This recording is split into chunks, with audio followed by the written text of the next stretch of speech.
I was 15 when I left Afghanistan. I still felt like a child, but I tried to act like an adult. The situation there was very difficult for me and my family. It's a long story, but I left home because of a civil war and a family dispute. It took 2 months to get to France, walking in cars and lorries on a boat. We walked 15 hours through the mountains to cross the Iranian border into Turkey. My 16th birthday came and went without me even realizing. I was living in a tent in the refugee camp in Calais. I had a phone, but the connection was very bad and it was hard to charge it. On that day, my family didn't call. I didn't celebrate my birthday much in Afghanistan either. I'm one of 7 children, and we faced problems from all sides. We didn't think much about birthdays. I was in Calais for 7 months. For the first 2, I spent most nights trying to get to the UK. I got on a lorry so many times, but every time I was taken off by the police. They hit my legs with truncheons.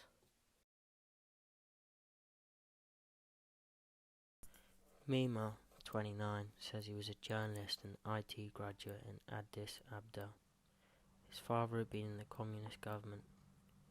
He later changed parties but remained in the opposition and is now working for the OLF leftist front. After Mima graduated, the authorities asked him to work for the government radio station, but he refused, wanting to work instead for the free press. He was stripped of his diploma and so lost his official press accreditation.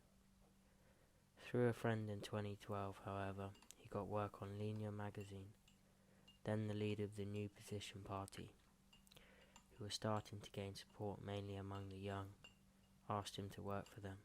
However, government security began to threaten him with jail or worse if he did not stop working for the party.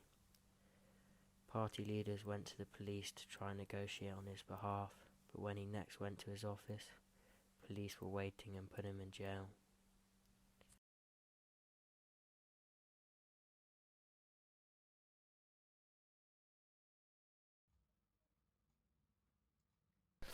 Rashid, who is 45, has only been in Dunkirk for 2 days, but it's taken him several years to reach this camp.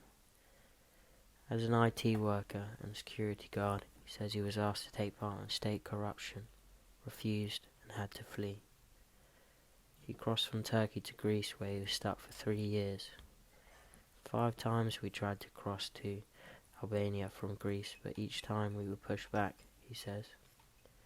We made it to Albania eventually and spent 50 hours walking through the mountains. We were so tired and wanted to stop, but we couldn't. Here, my clothes are wet because water comes into our tent, but my life is safe. In this country, I am not scared to sleep in the street.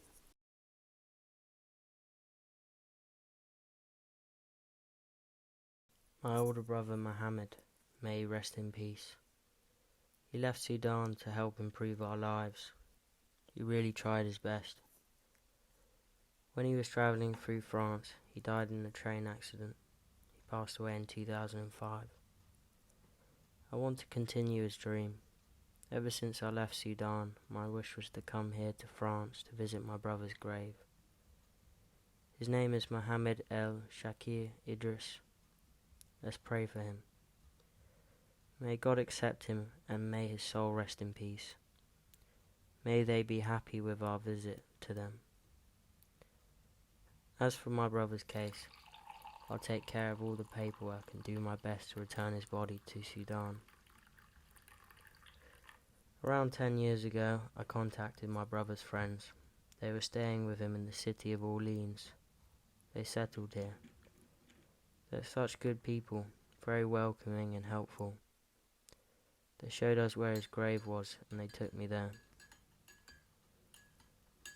I talked to a lot of good people in the area. I told them that our friend died here in 2005. I had to see my late brother before even thinking of going to England. It's easier to get work in England than the rest of Europe. The important thing for me is to have my own business so that I can make good money to support my family in Sudan. Everybody thinks about money. Hopefully I'll achieve my dream and return my brother's body to Sudan. The sea isn't that big, it's only 40 kilometers. It won't scare us.